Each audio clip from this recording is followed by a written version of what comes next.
నమస్తే, welcome to Zee Telugu news morning debate. నేను Sunitha. Global summit తొలి రోజు హిట్ అయ్యింది. 2.43 లక్షల కోట్ల పెట్టుబడులతో 35 కంపెనీలు ముందుకొచ్చాయి.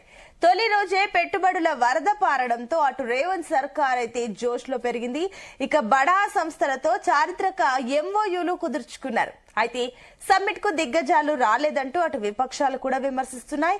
ఇక గ్లోబల్ సమ్మిట్ అంతా తుస్సంటూ ఎద్దవే కూడా చేస్తున్నాయి. ఇక ఇదే అంశంపైన ఇవాళ డిబేట్ లో డిస్కస్ చేయబోతున్నాం. ఇవాళ డిబేట్ లో మనతో పాటు పార్టిసిపేట్ చేస్తున్నారు రాజకీయ విశ్లేషకులు నర్ర విజయ్ కుమార్ గారు ఉన్నారు. అండ్ అదేవిధంగా కాంగ్రెస్ అధికార ప్రతినిధి డాక్టర్ శివకుమార్ గారు జాయిన్ అయ్యారు.